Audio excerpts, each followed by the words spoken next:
آج ہم اپنے نبی کا میلاد منانے کے لیے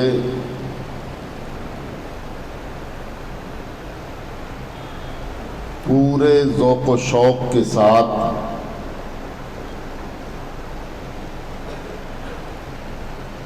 پوری لگن،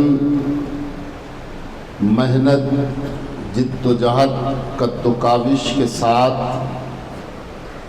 اپنے نبی کا میلاد منانے کی تیاری میں ہیں۔ ایسے وقت میں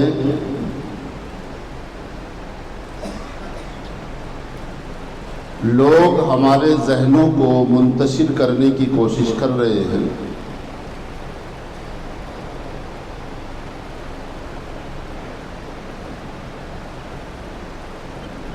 مگر ہمیں اپنے ذہن کو منتشر نہیں کرنا ہے، بلکہ پوری یکسوئی کے ساتھ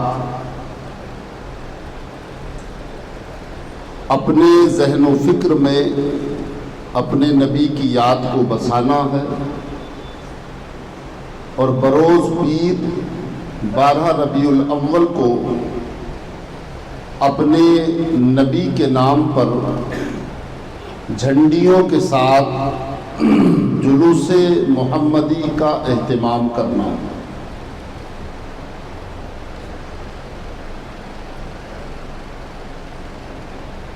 جلوس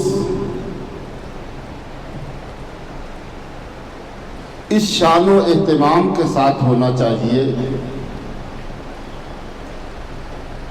کہ جس شان و عظمت کے میرے نبی ہیں ان کی شان و عظمت کے مطابق ہمارا جلوس بھی اسی معیار کا ہونا چاہیے۔ اس میں نعت خوانی ہو، تلاوت قرآن ہو، تلاوت حدیث ہو، علماء کرام کے نصیحت بھرے واعظ و پیغام ہو،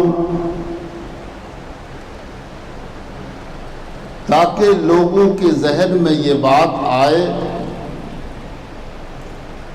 کہ جلوس محمدی جو ہم مناتے ہیں یہ ہم کیوں مناتے ہیں اور اس کا مقصد کیا ہے۔ ایک طبقہ وہ بھی ہے جو اپنے چہروں پہ داڑیاں بھی رکھتا ہے، سر پہ ٹوپی بھی رکھتا ہے، نبی کے غلام ہونے کا اقرار بھی کرتا ہے، پھر بھی اپنے نبی کا جلوس نہیں مناتا، اپنے نبی کا یوم ولادت نہیں مناتا اور اپنے بچوں کا برتھ ڈے مناتا ہے۔ اپنے بچوں کا برتھ ڈے مناتا ہے، مگر جب نبی کے برتھ ڈے کی بات آتی ہے تو اس کو شرک کا آزار ستانے لگتا ہے، بدعت کا خمار اس کے ذہن پہ چڑھنے لگتا ہے۔ کیوں؟ جو بدعت نبی کے میلاد منانے کے لیے تجھے یاد آ رہی ہے، اپنے بیٹے کے برتھ ڈے منانے کے لیے تجھے یاد کیوں نہیں ہے؟ بولو، 4 اگر بچے ہیں تو سب کے سال میں الگ الگ برتھ ڈے منائے جا رہے ہیں، اسکولوں میں بھی چاکلیٹیں تقسیم ہو رہی ہیں، دوست احباب کو بھی تحفے تحائف دیے جا رہے ہیں۔ کیا ہے بھائی آج؟ کہ میرے بچے کا برتھ ڈے ہے، آج میرے بچے کا جنم دن ہے، یوم پیدائش ہے۔ تو تیرا بچہ کیا آمنہ کے لال سے زیادہ اچھا ہے؟ بولو، تیرا بچہ کیا آمنہ کے لال سے زیادہ پیارا؟ تیرا بچہ کیا مقام اور مرتبے میں آمنہ کے لال سے اونچا ہے کہ تو اپنے بچے کا تو سال میں برتھ ڈے منا رہا ہے، لیکن نبی کے نام پر برتھ ڈے منانے کے لیے تجھے شرک و بدعت نظر آتا ہے؟ تو کیسا امتی ہے؟ ابے امتی تو وہ ہے کہ جو سالانہ 1 مرتبہ نہیں، سال کے 365 دن اپنے نبی کا میلاد مناتا ہے۔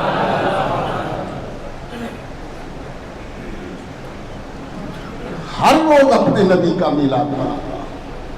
تو میں ان لوگوں کی ذہن سازی کے لیے کہہ رہا ہوں کہ جس دلیل سے تم نے اپنے بچوں کے برتھ ڈے حلال کر رکھے ہیں، نبی کے لیے وہ دلیل تمہارے لیے کیوں قابل سماعت نہیں؟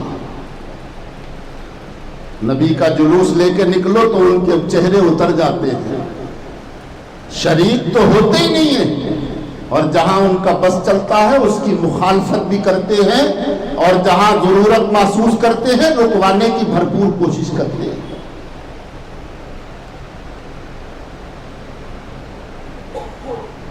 ہندوستان کا یوم آزادی مناتے وقت ان کو کوئی شرک اور کوئی بدعت نہیں دکھائی دیتی، لیکن جس دن دنیا آزاد ہوئی، یہ ہندوستان آزاد ہوا، تو جھنڈے ان کے ہاتھ میں سب سے آگے ہوں گے، گویا کہ سب سے زیادہ بڑے دیش بھکت یہی ہیں. سمجھ رہے ہیں؟ ویڈیو سب سے زیادہ ان کی آئے گی، فوٹو سب سے زیادہ ان کے کھینچے ہوئے ہوں گے، تاکہ حکومت ہند کو یہ بتا دیں کہ ہم بھی جو ہے ملک کے وفادار ہیں. تو تم ملک کے وفادار ہونے کے لیے ملک کی آزادی کا جھنڈا اٹھاتا ہے، تو اپنے نبی کا وفادار ہونے کے لیے نبی کا جھنڈا کیوں نہیں اٹھاتا؟ پتہ چلا کسی کا وفادار ہونے کے لیے اس کا جھنڈا اٹھانا پڑتا ہے، تو تم ملک کا وفادار ثابت کرنے کے لیے تو جھنڈے اٹھانے کو تیار اور اٹھائے پھر رہا ہے، گھوم رہا ہے، لیکن نبی کا وفادار ہونے کے لیے تجھے جھنڈا اٹھانے کی کیوں ضرورت محسوس نہیں ہوئی؟ تو جو لوگ اپنے بچوں کا برتھ ڈے منا رہے ہیں، یوم پیدائش منا رہے ہیں، جنم دن منا رہے ہیں، نبی کے ولادت کی بات کرو، نبی کے جنم دن کی بات کرو، تو کہتے ہیں بتاؤ صحابہ نے کہاں منایا، بتاؤ تابعین نے کہاں منایا. حضرت علامہ فضل الرحمان گنج مراد آبادی کے پاس ایک ایسا شخص آیا، آپ جو ہے اپنے نبی کا میلاد اس طرح مناتے تھے کہ گھی کے 1000 چراغ روشن کرتے تھے اس رات میں.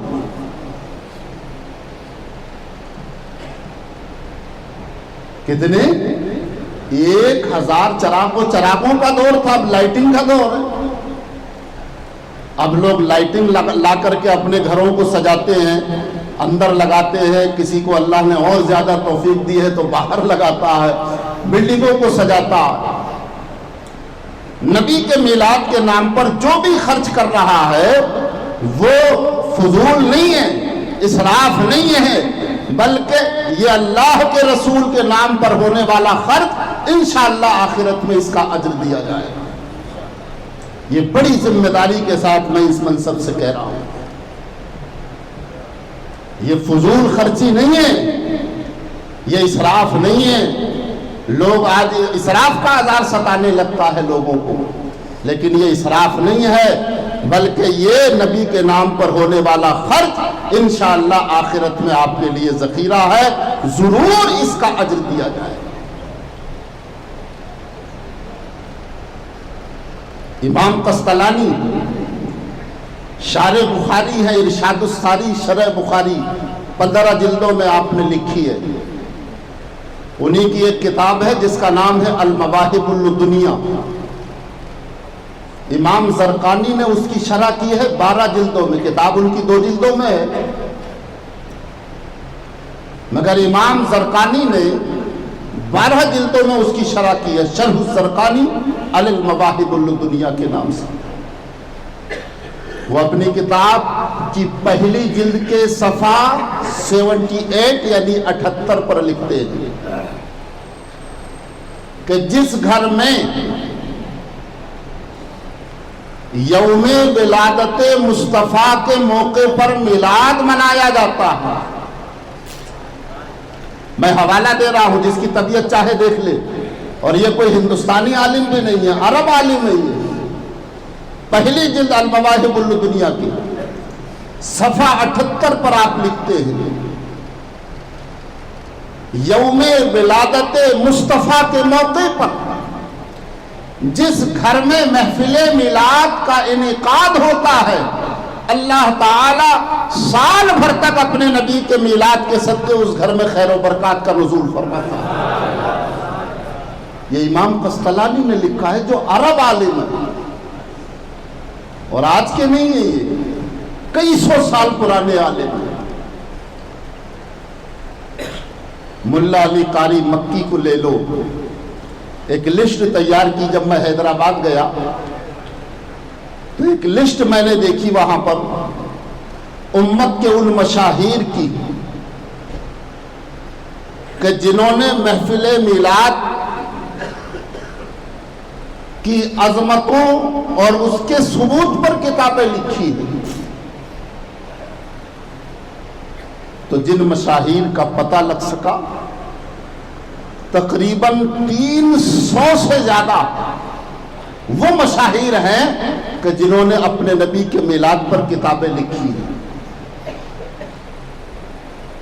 امام جلال الدین سیوطی جیسا خاتم الحفاظ، ملا علی قاری مکی جیسا مجدد، ابن جوزی جیسا ناقد۔ ابن جوزی نقاد کے نام سے مشہور ہے، مگر وہ بھی اپنے نبی کے میلاد پر کتاب لکھنے کے لیے مجبور، اور اپنے نبی کے نام پر انہوں نے کتاب لکھی المیلاد النبوی کے نام سے، جبکہ جلدی وہ کسی بات کو ماننے تیار نہیں ہوتے تھے۔ ابن جوزی اتنے بڑے نقاد، بڑے بڑے محدثین پر تنقید کرنے والا شخص، مگر جب میلاد مصطفیٰ کی بات آتی ہے تو باضابطہ پوری کتاب لکھتا ہے کہ میلاد مصطفیٰ کے سلسلے میں میری گردن جھکی ہوئی ہے اور میں میلاد مصطفیٰ کرتا بھی ہوں اور دوسروں کو کرنے کا حکم بھی دیتا ہوں۔ ابن جوزی جیسے نقاد کے جو ہے دماغ میں یہ بات آ گئی، لیکن آج کے ان لوگوں کے دماغ میں یہ بات پتہ نہیں کیوں نہیں آئی۔ اللہ ہدایت دے۔ بہرحال تو محفل میلاد کرنا ہے، جلوس محمدی کرنا ہے، اہتمام کے ساتھ کرنا ہے۔ علامہ فضل الرحمان والی بات جو ہے تھوڑی پیچھے رہ گئی، مگر اسے آگے کر لیتے ہیں۔ تو علامہ فضل الرحمان اعلیٰ حضرت امام اہل سنت کے معاصر ہیں، محدث سورتی کے باضابطہ پیر و مرشد ہیں، مگر محدث سورتی جو ہے ان کے پیر و مرشد ہیں، اور بہت بڑے مطلب پیر تھے آپ۔ بہار کے اندر ایک علاقہ ہے گنج مراد آباد، اس کے آپ رہنے والے تھے۔ تو ایک صاحب آئے، بولے مطلب یہ ہے کہ آپ میلاد مناتے ہیں اتنا بڑا، 1000 چراغ گھی کے روشن کرتے ہیں، اس سے فائدہ؟ تو آپ نے فرمایا کہ اب عقل مند آدمی اگر فائدہ نہیں ہوتا تو میں 1000 چراغ روشن کرتا؟ جس چیز سے کوئی فائدہ نہیں ہوتا ہے بے عقل چاہے اس کو کرے، مگر عقل مند کبھی جو ہے اس کو نہیں کرتا ہے۔ عقل مند اسی کام کو کرتا ہے جس سے نفع ہوتا ہے۔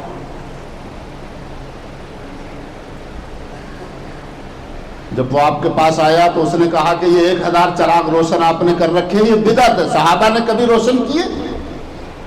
صحابہ نے کبھی ایسا میلاد منایا؟ تو آپ نے فرمایا صحابہ نے ایسا میلاد منایا تو تصور نہیں کر سکتا۔ صحابہ ایسا میلاد مناتے تھے کہ تیرے بس کی بات نہیں ایسا میلاد بنانا۔ کہا وہ کیسا میلاد مناتے تھے؟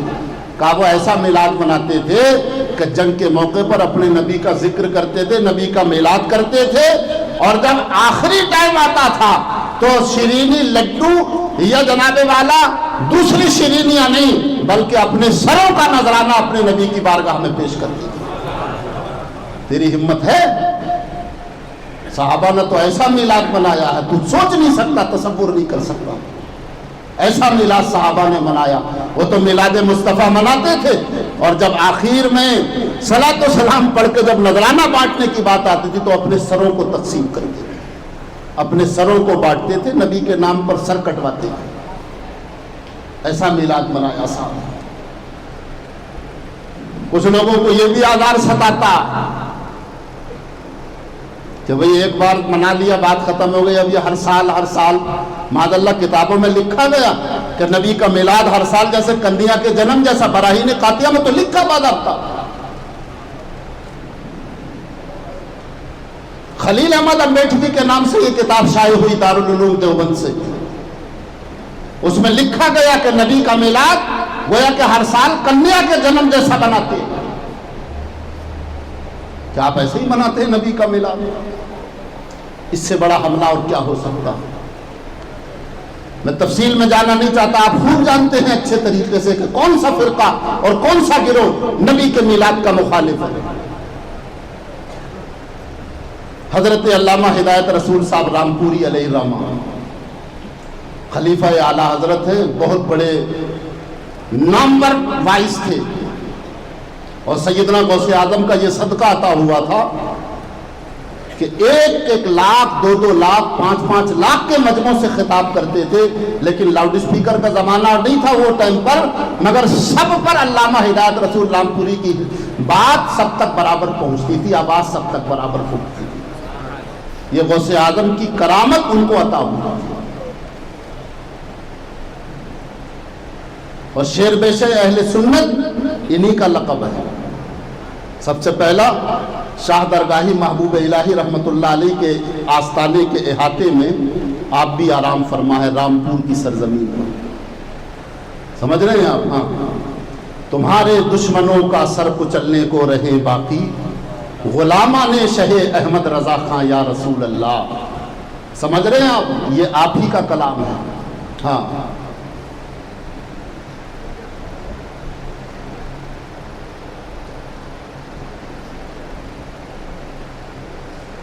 تو علامہ ہدایت رسول دہلی کی جامع مسجد میں جب خطاب کے لیے گئے تو ایک صاحب شیرینی لیے حاضر تھے، اس نے کہا حضور خطاب سے پہلے تھوڑا میری فاتحہ پڑھ دیجیے۔ آپ نے کہا لاؤ فاتحہ پڑھ دیتے ہیں۔ آپ نے فاتحہ پڑھی تو ایک صاحب کھڑے تھے جنہیں بڑی تکلیف ہوئی، انہوں نے کہا مسجدوں میں بھی بدعتیں ہونے لگی۔ اس نے کہا کیا؟ بولے فاتحہ پڑھی آپ نے، یہ بدعت نہیں تو اور کیا؟ کبھی صحابہ نے فاتحہ پڑھی؟ تو آپ نے فرمایا تو بدعت کو جانتا ہے؟ کسے کہتے ہیں ذرا اس کی تعریف کر۔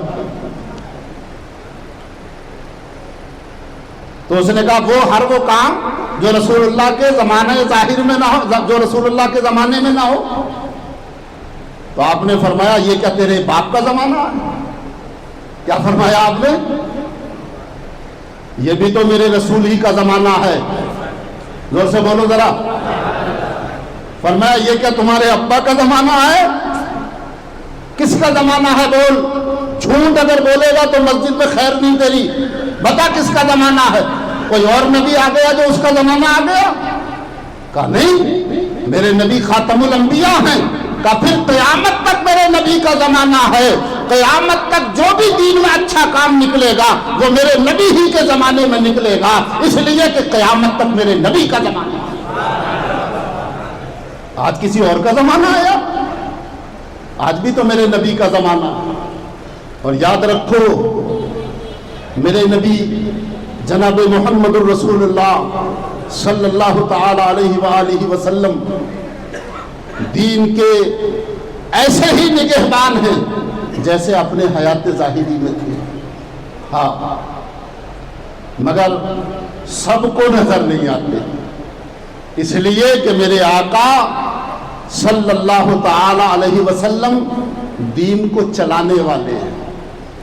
اور آپ جانتے ہیں، ایک مثال دیتا ہوں، یہ ممثل لہو کے مطابق تو نہیں ہے مگر آپ کے ذہنوں کو قریب کرنے کے لیے۔ گاڑی چلانے والا اگر ڈرائیور نہ ہو تو گاڑی چلے گی؟ سو جائے تو چلے گی؟ غافل ہو جائے تو چلے گی؟ نہیں چلے گی۔ اور دین چل رہا ہے، بڑھ رہا ہے، آگے جا رہا ہے، تو میرے نبی اس کے نگہبان ہیں آج بھی وہ اپنے روزہ انور میں ایسے ہی باحیات ہیں جیسے اپنی حیات ظاہری میں. امام اہل سنت نے اس مسئلے کو حل فرما دیا. کہتے ہیں انبیاء کو بھی اجل آنی ہے مگر ایسی کہ فقط آنی ہے، پھر اسی آن کے بعد ان کی حیات مثل سابق وہی جسمانی ہے. سمجھ رہے ہیں آپ؟ اور کہتے ہیں تو زندہ ہے واللہ، قسم کھا کے فرماتے ہیں، واللہ کا معنی خدا کی قسم، تو زندہ ہے واللہ، تو زندہ ہے واللہ، میری چشم عالم سے چھپ جانے والے، یہ میری آنکھوں سے آپ چھپے ہیں یا رسول اللہ، ورنہ حقیقت یہ ہے کہ آپ تو ویسے ہی زندہ ہیں جیسے کل زندہ تھے. فرق کیا ہو گیا؟ ایک طرف نبی کا کلمہ پڑھتے ہو، دوسری طرف انہیں زندہ کیوں نہیں مانتے؟ اور جب زندہ مانتے ہو تو آپ کو معلوم ہے کہ میرے آقا سرور کونین صلی اللہ علیہ وسلم اگر مدینے میں ہوں تو ساری کائنات کی آوازیں سننے کی طاقت ہے. حضرت ابراہیم خلیل اللہ نے کوہ ابو قبیس پہ چڑھ کر جب ایک اعلان کیا وَأَذِّنْ فِي النَّاسِ بِالْحَجِّ يَأْتُوكَ رِجَالًا وَعَلَىٰ كُلِّ ضَامِرٍ يَأْتِينَ مِن كُلِّ فَجٍّ عَمِيقٍ، قرآن کے 70ویں پارے میں ان کا اعلان ہے. جب کوہ ابو قبیس پہ چڑھے، رب کا حکم ہوا ابراہیم اعلان کرو لوگوں میں میرے گھر کا حج کرنے کے لیے لوگ آئے. یا اللہ میری آواز تو بڑی چھوٹی سی ہے، اتنے سارے لوگ ہیں. فرمایا ابراہیم آواز دینا تمہارا کام ہے، ان کو سب تک پہنچانا ہمارا کام ہے. تم آواز لگاؤ. تو تفسیریں دیکھو اٹھا کر کے ان آیات کی تفسیریں. مفسرین لکھتے ہیں کہ جو روحیں باپوں کی پشت میں تھیں، جو روحیں ماؤں کے پیٹوں میں تھیں، اللہ نے ابراہیم کی آواز سب تک پہنچا دی ہے. اور جس روح نے اس آواز پر لبیک کہہ دیا ہے اللہ اسے حج کی سعادت عطا فرمائے گا. جو روحیں چاقو چوبند اور چست و چالاک تھیں انہوں نے لبیک کہہ دیا حضرت ابراہیم خلیل اللہ کی آواز پر، اور جو روحیں غفلت میں تھیں سو رہی تھیں وہ لبیک نہیں کہہ سکیں. اس لیے آج کتنے ہی مالدار ہوں لیکن اگر اس وقت لبیک نہیں کہہ سکا ہے حج کی سعادت میسر نہیں آتی.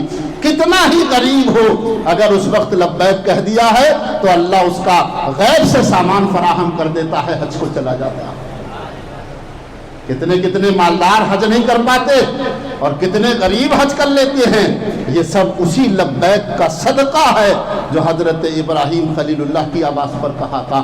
تو جو خدا ابراہیم کی آواز کوہ ابو قبیس سے باپوں کی پشت میں رہنے والی روح ہو، ماں کے پیٹوں میں رہنے والی روح ہو، عرش آدم تک رہنے والی روحوں تک پہنچا سکتا ہے، وہ میرے نبی سید الانبیاء کو یہ طاقت نہیں دے سکتا کہ ساری کائنات کی آواز سن لیں. بولو رب تو وہی ہے نا، طاقت بھی وہی ہے، قوت بھی وہی ہے. اس لیے یہ ذہن لگاؤ کہ ہمیں کوئی غلط نظریہ غلط عقیدہ نہیں رکھنا. اپنے نبی کا میلاد منانا ہے، شوق سے منانا ہے، ذوق سے منانا ہے، کودنا نہیں ہے، پھاندنا نہیں ہے، شور نہیں مچانا ہے، ڈی جے نہیں لگانے ہیں. سکون کے ساتھ اطمینان کے ساتھ نعت پڑھتے ہوئے مصطفیٰ کا پیغام عام کرتے ہوئے اپنے جانے کائنات کا میلاد اس طرح منائیں کہ لوگ دیکھیں تو یہ سمجھیں کہ دنیا میں اگر امن و شانتی کے ساتھ پروگرام کرنے والی کوئی قوم ہے تو اس کا نام قوم مسلم ہے. ہاں پیر کے دن انشاءاللہ جلوس محمدی منایا جائے گا. اسی پیر کو 12 ربیع الاول شریف ہے. قاضی شہر بنگلور کا اعلان آ چکا ہے. تھوڑی دیر پہلے میں نے قاری صاحب سے رابطہ کیا تو انہوں نے باضابطہ مفتی صاحب سے رابطہ کیا تو انہوں نے کہا کہ شہادت آ چکی ہے. 29 کے حساب سے پیر کے دن عید میلاد النبی منایا جائے گا. کوئی کسی سے آگے بڑھنے کی کوشش نہ کرے کہ میرا سیٹ اچھا، کہ میرے جھنڈے اچھے، کہ میری پبلک اچھی. نہ ان کی بارگاہ میں جو مقبول ہو جائے وہی اچھا ہے. اور ان کی بارگاہ میں مقبولیت خلوص دل سے ہوتی ہے. دکھاوے سے نہیں ہوتی، اس لیے خلوص دل سے ان کا میلاد مناؤ، اپنے گھروں میں فاتحہ کا اہتمام کرو، جلوس محمدی کے دن اچھے کھانے پکواؤ، خود بھی کھاؤ دوسروں کو بھی کھلاؤ، کہ اللہ تبارک و تعالی اپنے نبی کے میلاد کے صدقے میں آپ کے رزق میں برکتیں عطا فرمائے۔